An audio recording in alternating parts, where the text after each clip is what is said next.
Big pass வீட்டுக்குள்ள wild கார்டா வந்தாங்க இல்லையா திவ்யா, அவங்க வந்து ஒரு லெக்சர் எடுத்துட்டு இருக்காங்க. ஏன்னா அவங்க முன்னாடியே விஜய் சேதுபதி கிட்ட சொல்றாங்க, சார் இவங்களுக்கு நான் ஒரு கொஞ்சம் பாடம் எடுக்கணும் சார் அப்படின்னு சொல்லியிருந்தாங்க. பாடத்தை எடுக்க தொடங்குறாங்க. ஆனா ரொம்ப பெரிய பாடமா இருக்கு. என்ன சொல்றாங்கன்னா, அதாவது வந்து உங்களுக்குன்னு ஒரு டிக்னிட்டி இந்த இதெல்லாம் உங்களுக்கு என்ன இருக்கா என்னன்னே எனக்கு தெரியல. இப்போ பார்வதி நல்லா பேசுவாங்க, ஆனால் எங்கே பேசணும் எதுக்கு பேசணும் அப்படிங்கிற அந்த இதெல்லாம் உங்களுக்கு தெரியவே இல்லை. அடுத்தது இங்கே நம்ம நிற்கிறோம் அப்படின்னா நமக்குன்னு ஒரு தகுதி இருக்குது. இது புரியாதே நிறைய பேர் வாழ்கிறீங்களே. அப்படி உங்களுக்கு அந்த தகுதி இருக்காத மாதிரி நீங்கள் நினச்சிங்கன்னா நான் சொல்கிறேன் பிக் பாஸுக்கிட்ட, நீங்கள் இப்போ உங்களுடைய சூட்கேஸு உங்களுடைய துணிமணிகள்லாம் எடுத்துக்கிட்டு கிளம்புங்க அப்படிங்கிற மாதிரி திவ்யா சொல்கிறாங்க. இதை பார்க்கும்போது நமக்கு ரொம்ப ஆச்சரியமாக இருக்குது. ஒரு கண்டஸ்டன்ஸ் வந்து இன்னொருத்தவங்களை கிளம்புங்க.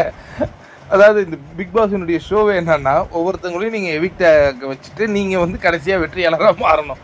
ஆனால் இந்த அம்மாவுக்கு ரொம்ப ஈஸியாக இருக்க, கிளம்புங்க எல்லாரும், நான் பிக் பாஸ் கிட்ட பேசிக்கிறேன். சூப்பராக இருக்கேன் இந்த ஐடியா, நாளைக்கே முடிச்சிடலாம் ஷோவை. எங்கேருந்து வந்திருக்க நீ? Wonderful wonderful.